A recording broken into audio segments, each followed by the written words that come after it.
Los episodios históricos muestran que en guerras de gran escala, como las mundiales, por ejemplo, tarde o temprano, los gobiernos topan con el límite de lo que podían recaudar vía impuestos y endeudamiento voluntario. Hay un momento en el que ya no pueden recaudar más ni robar más. Y recurren entonces a la máquina de imprimir billetes. ¿Sabías que una guerra permite a los estados reducir su deuda mientras empobrece a los ciudadanos? ¿Cómo sería eso? Vamos a ver qué dice el señor Mark Vidal acá sobre todo eso. Igual te estás preguntando si el alto el fuego en Irán es definitivo, es real, o simplemente todo este circo no es más que un decorado retorcido al que asistimos atónitos los ciudadanos de a pie.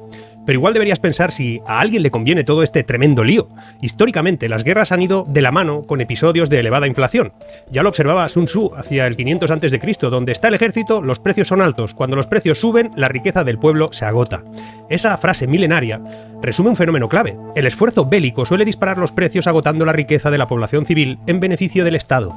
En la era moderna, los gobiernos han utilizado, a veces deliberadamente y otras por necesidad, la financiación inflacionaria de las guerras como un impuesto oculto, sobre todo para transferir recursos desde el público hacia el erario, reduciendo así el valor real de las deudas soberanas acumuladas.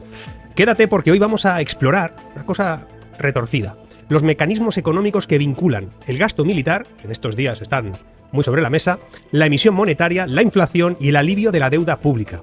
Vamos a analizar ejemplos históricos clave: la Segunda Guerra Mundial, Vietnam, Irak, detallando cómo se manipularon las políticas fiscales y monetarias en cada caso y qué impacto tuvieron sobre la deuda soberana y la distribución de la riqueza. Al final veremos si ese patrón, observable en conflictos de otro momento, también es observable en los más recientes. No te vayas, que lo de hoy también te interesa.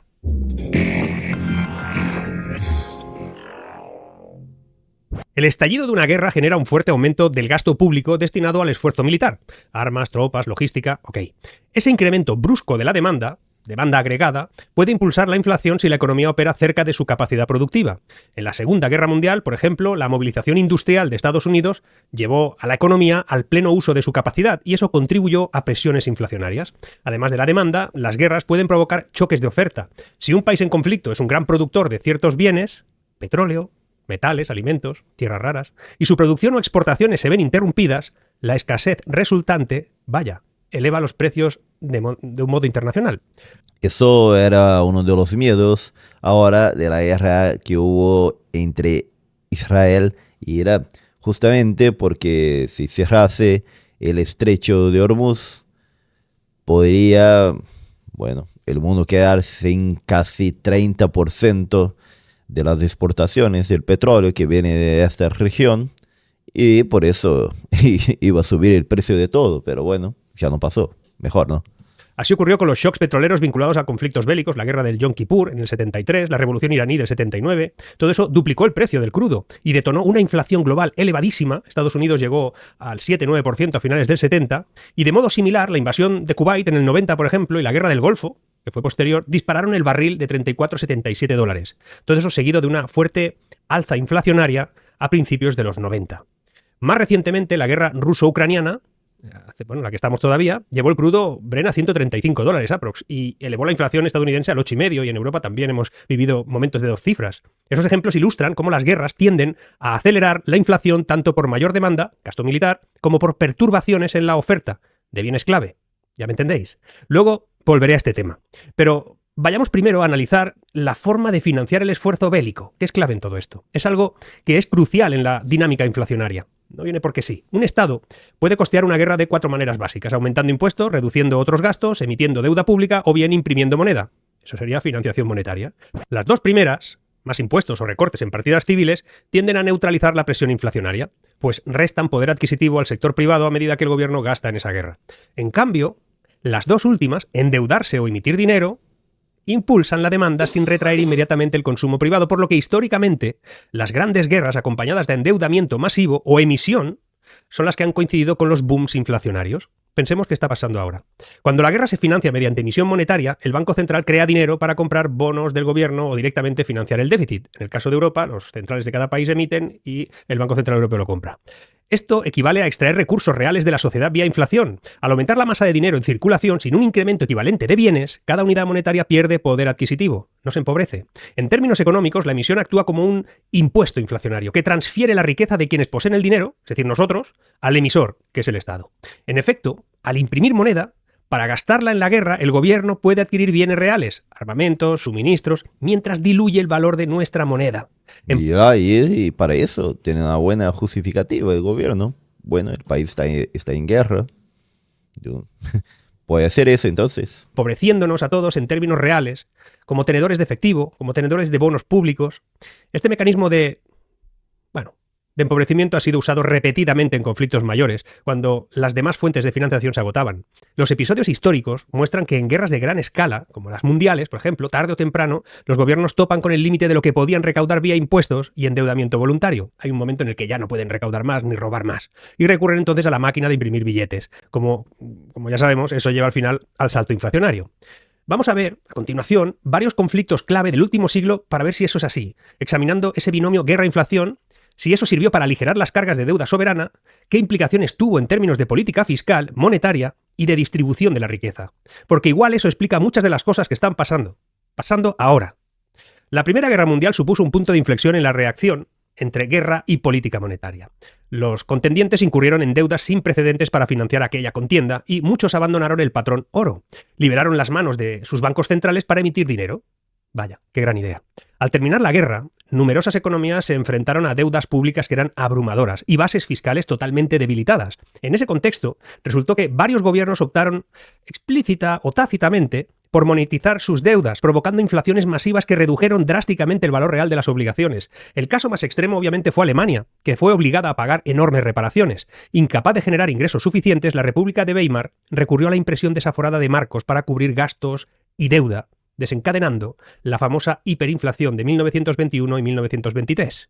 Los precios llegaron a duplicarse en cuestión de días, incluso horas en 1923. Otros imperios, caídos, siguieron su camino. ¿Qué le pasó? Eso de Alemania tiene esa imagen de la gente llevando en un carrito la plata todo para comprar un pan.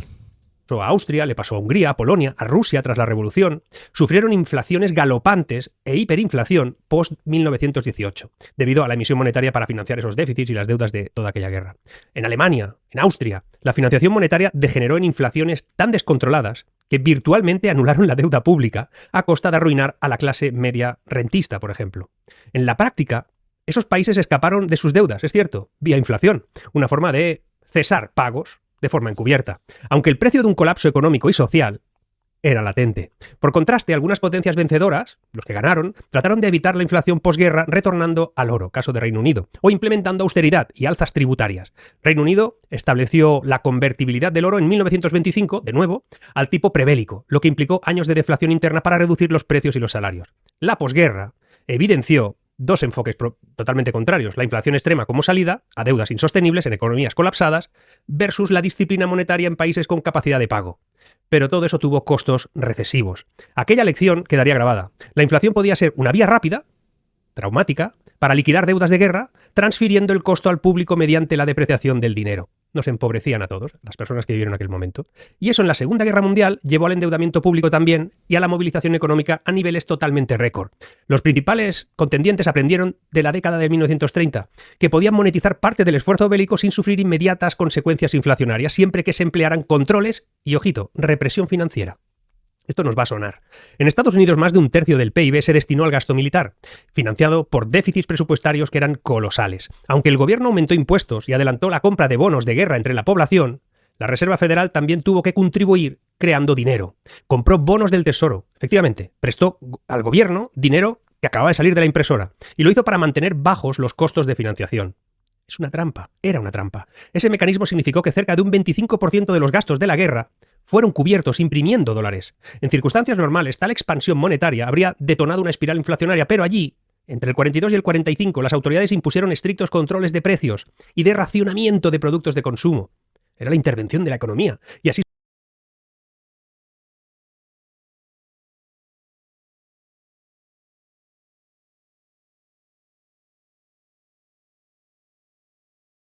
suprimieron la inflación. Los controles se mantuvieron de forma artificial. Ojito con esto. Congelaron muchos precios, escondieron la presión inflacionaria hasta que acabó la guerra. Con el cese de las hostilidades y el levantamiento de controles en el 46, esa inflación reprimida explotó. Y Estados Unidos registró las tasas de inflación del 13% en el 46, del 12% en el 47, que eran extremadamente altos para su historia reciente. Ese estallido inflacionario posbélico tuvo un efecto beneficioso para el Tesoro. Sí, redujo la carga de deuda en términos reales, pero empobreció a los americanos.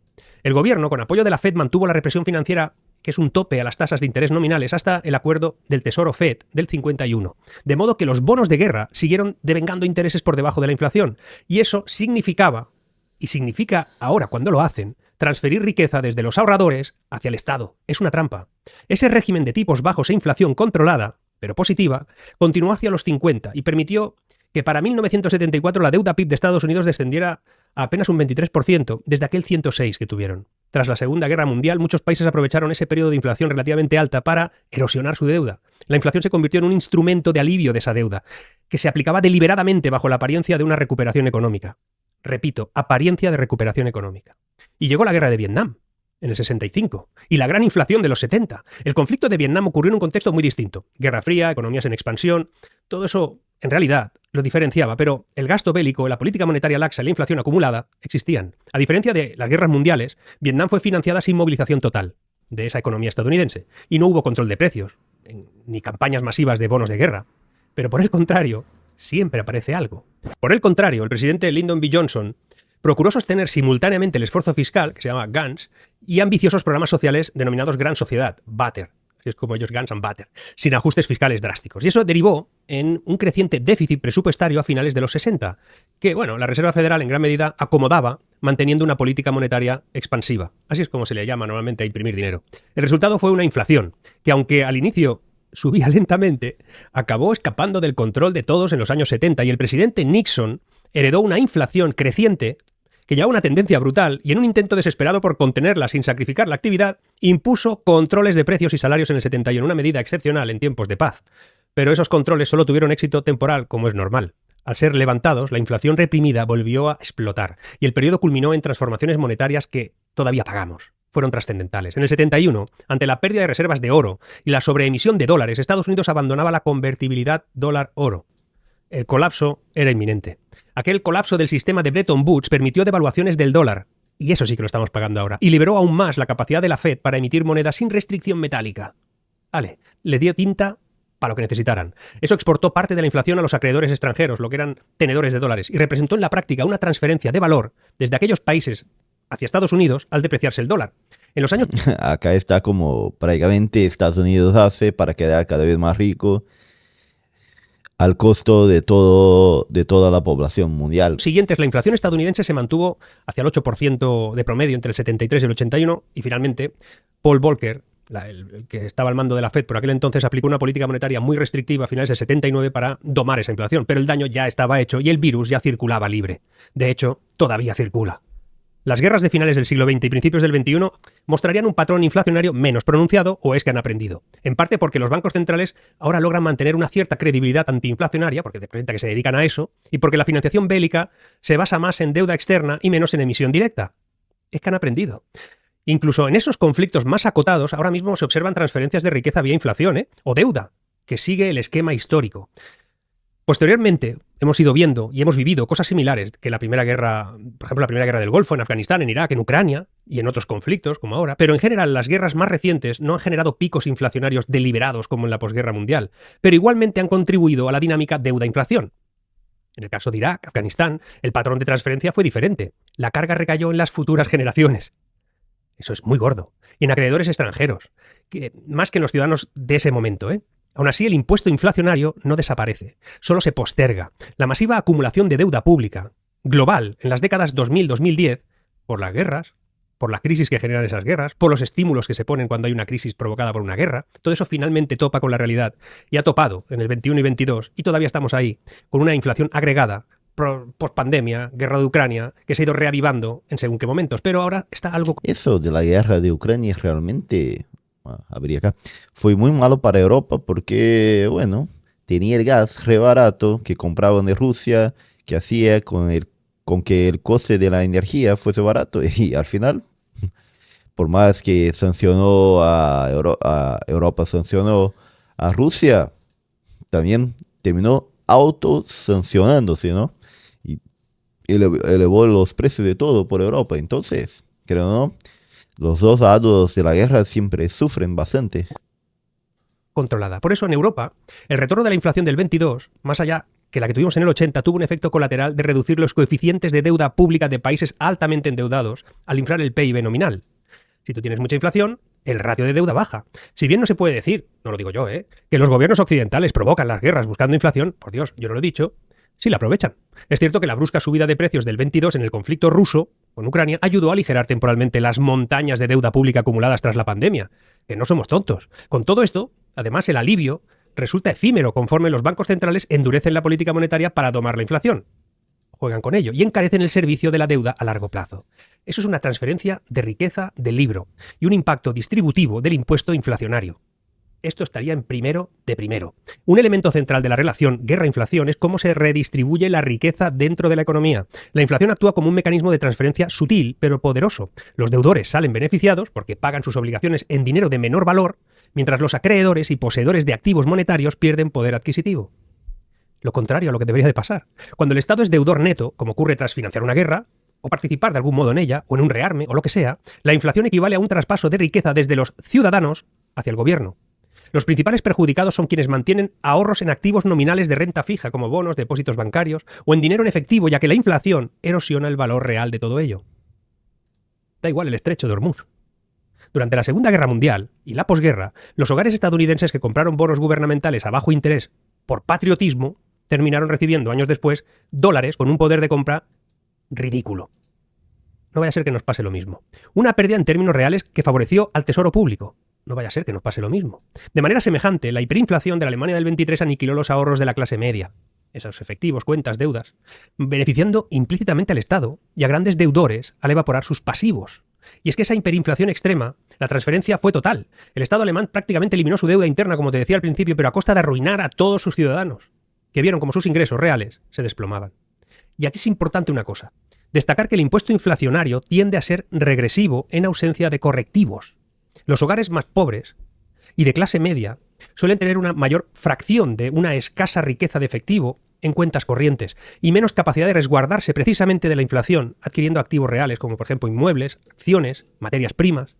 Y es que además, las clases más desfavorecidas tienen unos salarios ajustados o por lo menos rezagados respecto a los precios.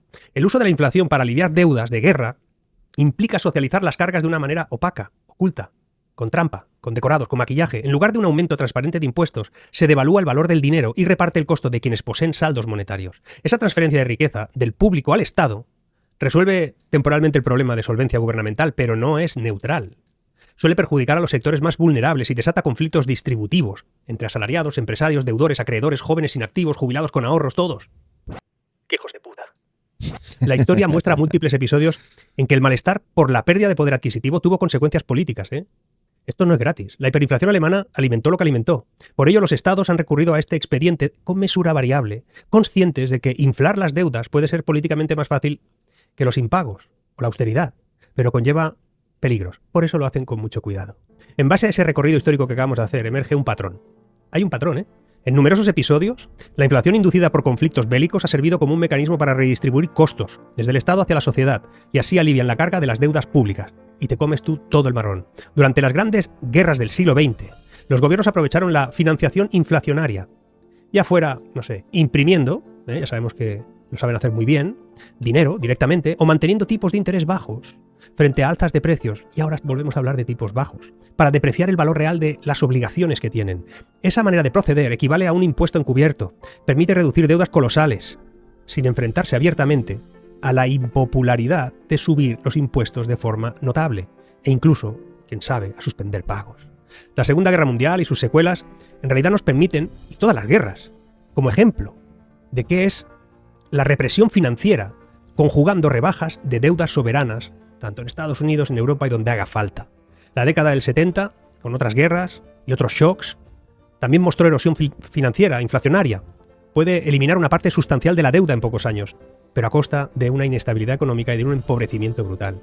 Desde Weimar hasta Ucrania, hasta Hormuz, Las guerras mostrarán ser siempre un disparador efectivo de inflación y la inflación, a su vez, es un instrumento con el que los estados reducen de forma irresponsable, criminal, de forma silenciosa la carga de sus pasivos. Como siempre juegan con nosotros.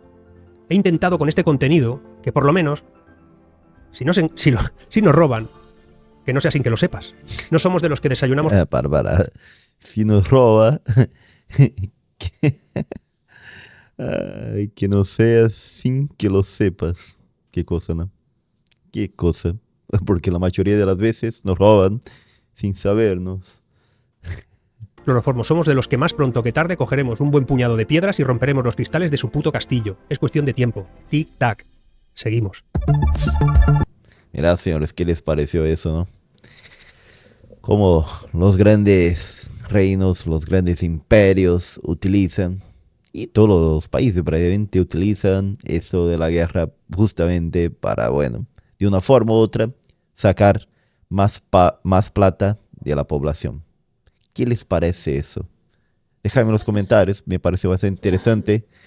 Acá, bueno, la forma en que mostró todo eso, señor Marque Vidal. Y quiero saber también qué piensan ustedes de todo eso.